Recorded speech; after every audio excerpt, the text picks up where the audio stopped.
ஆய்மா, நான் தான் உங்கள் சத்யாம்மா. எல்லோரும் நல்லா இருக்கீங்களா? இன்றைக்கி நம்ம என்ன பண்ணலான்னாக்கா, நம்ம பையனுக்கு இன்றைக்கி லீவுங்கம்மா. அதனால் மேலே வந்திருக்கிறோம். வடகறி செய்யலாம் மாடியில் விறகடுப்பில் அப்படின்னு சொல்லி மேலே வந்திருக்குறோங்கம்மா.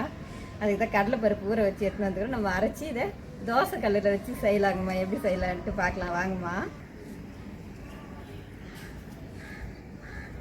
இதாங்கம்மா, ஒரு கிளாஸ் கடலைப்பருப்பு எடுத்து ஊற வச்சு வச்சுக்கிறோம். ஒரு நம்ம காலையில் செய்கிறதால 4 மணி நேரத்துக்கு முன்னாடியே ஊற வச்சுட்டோங்கம்மா. அதில் ஒரு காஞ்ச மிளகா போட்டு ஊற வச்சுக்கிறோம். சும்மா ஒரு 4 பூண்டு உரிச்சு போட்டு வச்சுக்கிறோம். இதெல்லாம் வச்சு அரைச்சோம்னா கொஞ்சம் வாசனையாக இருக்கும். இதை வச்சு இது மாதிரி ஊற வச்சுக்கிறோங்கம்மா. வெங்காயம் தக்காளிங்கம்மா, அதை அரிஞ்சிக்கலாம். கொஞ்சோண்டு புதினா, கொத்தமல்லி, ஒரே ஒரு பச்சை மிளகா வச்சுக்கிறோம். ஏன்னா நம்ம மிளகாத்தூள் போட போகிறோம். அதனால் கொஞ்சம் நீங்கள் காரம் கொஞ்சம் அதிகமாக வேணுன்னா கூட போட்டுக்கணுங்கம்மா. இப்போ இஞ்சி பூண்டு அரைச்சிக்கலாம் அம்மியிலன்னு சொல்லி அது கொஞ்சம் உரித்து வச்சுக்கிறோம். தாளிக்கிறதுக்கு கொஞ்சம் சோம்பு, கொஞ்சம் அந்த பட்டை, 2 ஏலக்காய், பிரிந்தி இலை, இந்த அன்னாச்சிப்பூ, லவங்கம் இதெல்லாம் கொஞ்சம் எடுத்து வச்சுக்கிறோங்கம்மா. நம்ம மஞ்சத்தூள், உப்பு இதெல்லாம் தேவையானது நம்ம இதில் போட்டுக்கலாங்கம்மா. இப்போ நம்ம வெங்காயம் தக்காளி கட் பண்ணிக்கலாங்கம்மா.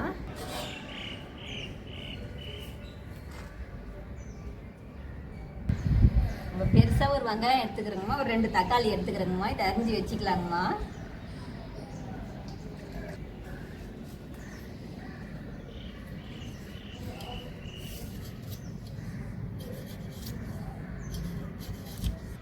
இந்த வடகறிக்கு இட்லி, தோசை, அப்புறமா இடியாப்பம், பூரி எல்லாத்துக்குமே இது நல்லா இருக்குங்க. ரொம்ப நல்லா சூப்பராக இருக்குங்க சாப்பிட்றதுக்கு.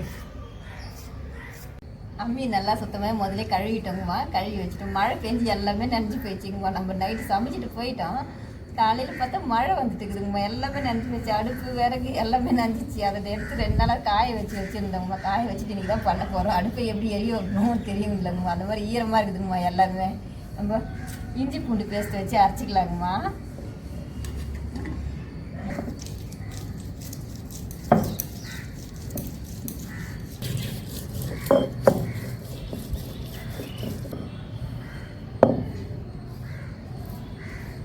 போதுங்கம்மா. ரொம்ப நைஸாக இல்லைனாலும் பரவாயில்லைங்கம்மா. கொஞ்சம் லேசாக இருக்குங்கம்மா.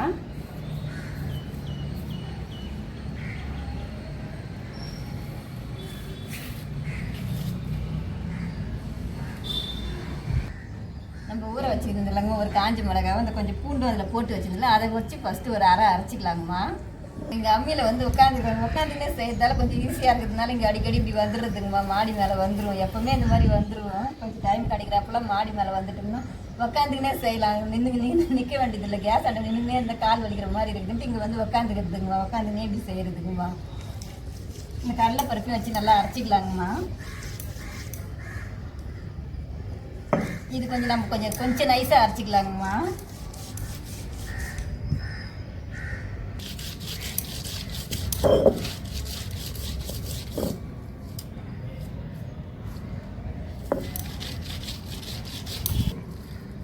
நல்லா இந்த மாதிரி அரைச்சிக்கலாங்கம்மா. இது கொஞ்சம் நைஸாக தான் இருக்கணும். வடகறி குழம்பு மாதிரி வைக்க போகிறோம் இல்லையா, அதனால கொஞ்சம் நைஸாக இருக்கட்டுங்கம்மா. நம்ம மசால் வடை, வாழைப்பூ வடைக்கெலாம் அரைச்சிடலாங்கம்மா. அதெல்லாம் அரைக்கும் போது கொஞ்சம் பொறுன்னு அரைச்சோம். இதுக்கு கொஞ்சம் நைஸாக இருக்கட்டுங்கம்மா. அது அப்போ தான் குழம்பு மாதிரி இருக்கும் திக்காக. அதுக்காக கொஞ்சம் நைஸாக அரைச்சிக்கலாங்கம்மா இதை.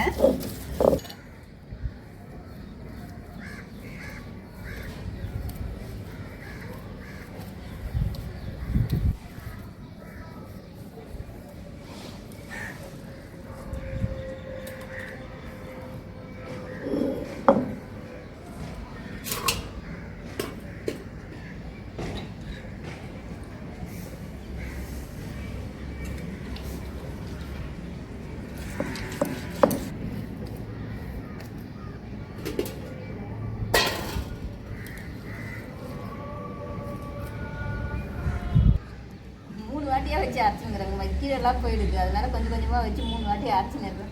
மிக்சியில் அரைக்கும் போது கொஞ்சமாக தண்ணி விட்டு அரைக்கணும். ரொம்ப தண்ணி விட்டு அரைக்காதுங்க. கொஞ்சம் கொஞ்சமாக தெளித்து அரைச்சி கட்டியாக ஒரு மாதிரி வச்சுக்கணுங்கம்மா. இந்த இப்போ நம்ம அரைச்சி வச்சுக்கிறோம்னா இந்த மாதிரி மிக்சியில் வர மாதிரி அரைச்சிக்கணுங்கம்மா.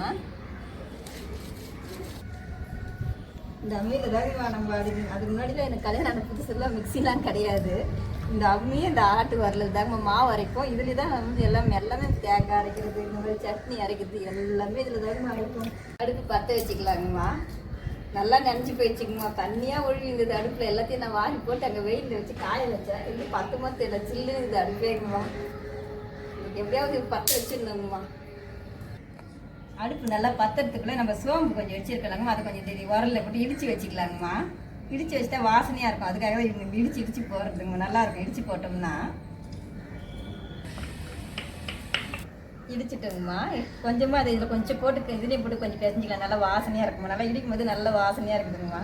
சும்மா இதில் கொஞ்சோண்டு இப்போ போட்டு அது கூட பிசைஞ்சிக்கலாங்கம்மா. மற்றது நம்ம தாளிக்கிறதுக்கு போட்டுக்கலாங்கம்மா. தோசைக்கெல்லாம் நம்ம ஏற்கனவே கழுவி வச்சுட்டோங்கம்மா. அதுக்குள்ளே காயறதுக்குள்ளே நம்ம அந்த மாவை பிசைஞ்சு வச்சுக்கலாங்கம்மா.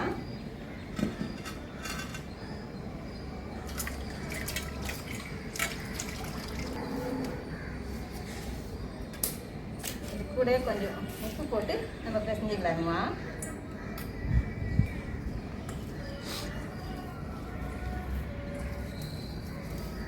கொஞ்சம் நம்ம அரைச்சி வச்சிடலாங்கம்மா. இஞ்சி பூண்டு அதுவும் கொஞ்சோண்டு போட்டுக்கலாங்கம்மா. நல்லாயிருக்கும் வாசனையாக இருக்கும். அதுக்காக இதில் போட்டு நம்ம இது நல்லா இப்படி பிசைஞ்சு அடை மாதிரி அதில் தட்டலாங்கம்மா. கொஞ்சம் எண்ணெய் ஊற்றிட்டு அடை மாதிரி தட்டிக்குவோங்கம்மா. இது ரொம்ப ஈஸியாக பண்ணிடலாங்கம்மா. இது மாதிரி பண்ணும்போது நம்ம இட்லி பாத்திரம்லாம் வச்சோம்னா இட்லி பாத்திரத்தை கழுவி இருக்கணும். நைட்டில் பண்ணோம்னா கூட இட்லி பாத்திரத்தை கழுவணும். அதுக்கெல்லாம் லேட் ஆகிடும். நம்ம டக்குன்னு பண்ணிக்கலாம். அது ஈஸியாக இருக்கும். அதனால தாங்கம்மா இந்த தோசைக்கல்லில் வச்சு நம்ம பண்ணுறோம். இட்லி பாத்திரத்துலேயே நம்ம ஆவி கட்டி அது மாதிரியும் பண்ணலாம். இது அதுவும் எண்ணெய் ஊற்றி எண்ணெயிலையும் பொரிச்சும் பண்ணலாம். அதுவும் டேஸ்ட்டாக இருக்குங்கம்மா. எல்லாமே நல்லா இருக்குங்கம்மா. தோசைக்கல் நல்லா காஞ்சிச்சிங்கம்மா. எண்ணெய் கொஞ்சம் ஊற்றிக்கலாங்கம்மா. நம்ம இது வேகிறதுக்காக தட்ட போகிறோம் இல்லையா, அதனால இது நம்ம கொஞ்சமாக இதை சுற்றி எண்ணெய் ஊற்றிக்கலாங்கம்மா.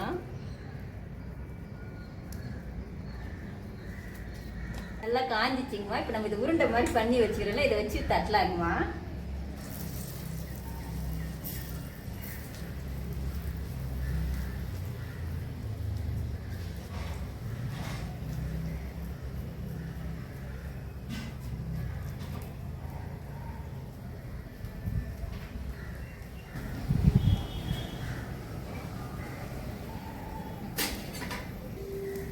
கொஞ்சம் நேரம் போட்டதுக்கு அப்புறம் நம்ம இப்படி பண்ணி இப்படி சுற்றி தூக்கி விடலாங்கம்மா. இப்படி தூக்கி விட்டோம்னா கொஞ்சம் நல்லா அடி பிடிக்காம கூட நல்லா இருக்கும். கொஞ்சம் எண்ணெய் வேணா கூட கொஞ்சம் லேசாக மேலே விட்டுக்குங்கம்மா.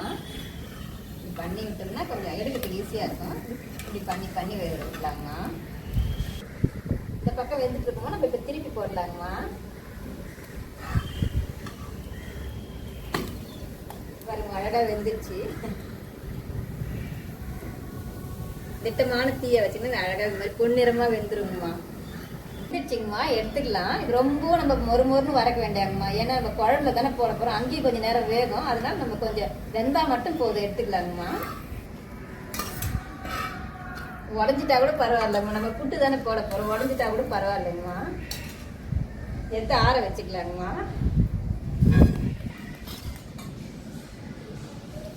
கொஞ்சம் எண்ணெய் ஊற்றிக்கலாங்கம்மா.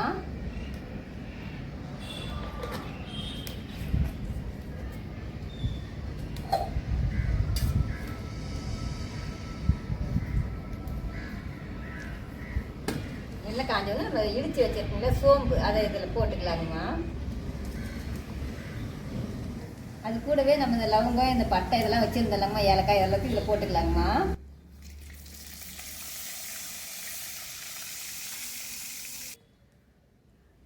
இது பொரிஞ்ச உடனே நம்ம வெங்காயம் போடுவோம்மா.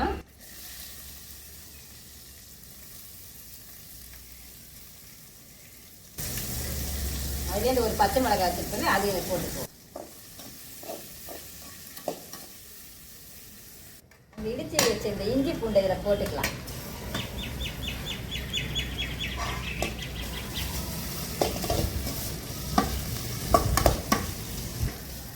நல்ல வெயில் காயுதுங்கம்மா. ஒரு மாதிரி இருட்டாக இருந்த மாதிரி இருந்துச்சு. இப்போ பார்த்தா நல்ல வெயில்.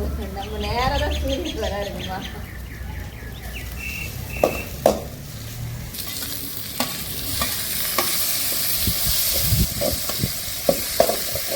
கூடவே நம்ம கொஞ்சம் கல் உப்பு போட்டு மூடி வச்சிடலாங்கம்மா. ஏற்கனவே நம்ம மாவுலையும் உப்பு போட்டு பிசைஞ்சிருக்கோம். இதுக்கு தகுந்த மாதிரி திட்டமாக போட்டுக்கலாங்கம்மா. மஞ்சள் பொடி போட்டு நம்ம கலரிட்டு மூடி வச்சிடலாங்கம்மா. கொஞ்சம் நல்லா இது வதங்கட்டும்.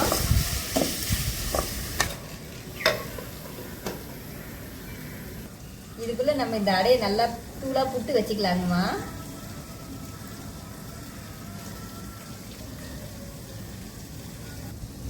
பசங்கள்லாம் இந்த மாதிரி பண்ணோம்னாக்கா இதையே சேர்த்து சாப்பிட்டே பாதி காலி பண்ணிடுவாங்கம்மா. இதே டேஸ்ட்டாக இருக்கும் ஒரு மாதிரி நல்லா.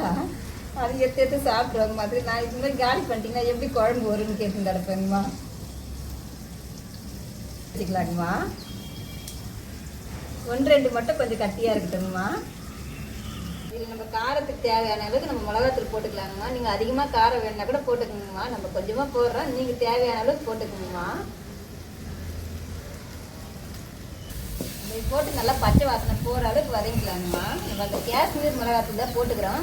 அது இல்லைனாலும் வெறும் மிளகாத்தூள் கூட கொஞ்சம் போட்டுக்கலாங்கம்மா. நம்ம இதில் கொஞ்சமாக தண்ணி ஊற்றி நல்லா முதல்ல இப்படி பண்ணிக்கலாங்கம்மா.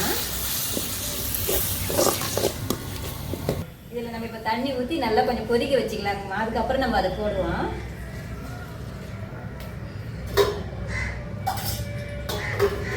ஒரு 2 டம்ளர் தண்ணி இதில் ஊற்றிக்கிறோங்கம்மா.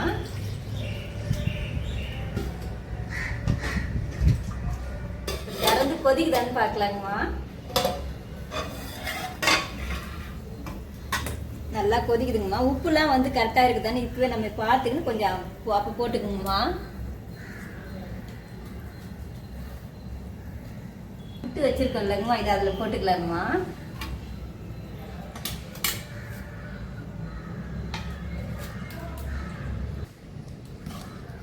இது மாதிரி போட்டு நல்லா இப்படி கலரி விட்டுக்கோங்கம்மா. இப்படி இருக்கும்.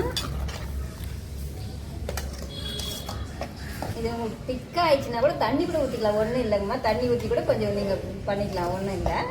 இப்போ நம்மளுக்கு இது போதுமான அளவு திட்டமாக இருக்குது. இது இறக்கி வச்சு ஆறிச்சுன்னா ரொம்ப திக்காக ஆகிடுங்கம்மா. அதனால் நீங்கள் வேணால் கொஞ்சம் தண்ணி கூட ஊற்றிக்குங்கம்மா. மூடி வச்சு ஒரு கொதி வரட்டுங்கம்மா. ரெடி ஆயிடுச்சிங்கம்மா. நம்ம திறந்து பார்க்கலாங்கம்மா. நீங்கள் துணி பிடிச்சி திறங்குமா, நான் இப்படி திறந்துடுறேன். நம்ம இது கூட கொஞ்சம் கொத்தமல்லி புதினா வச்சுருக்கலாங்கம்மா, அது போட்டுக்கலாங்கம்மா. இறக்கி வச்சுக்கலாங்கம்மா.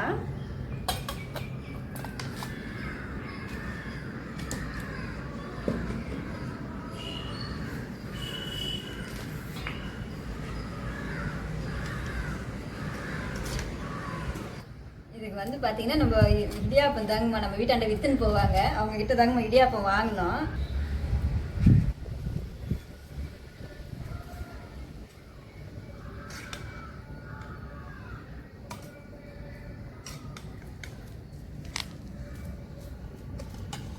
இதுதாங்கம்மா இன்னைக்கு நம்ம செஞ்ச வடகரி. வாங்கம்மா எல்லாரும் சாப்பிட்லாம். இந்த வீடியோ பிடிச்சிருந்தா லைக் பண்ணுங்கள், ஷேர் பண்ணுங்கள், கமெண்ட் பண்ணுங்கள். சத்யா அம்மா சேனலை மறக்காமல் சப்ஸ்கிரைப் பண்ணுங்கம்மா.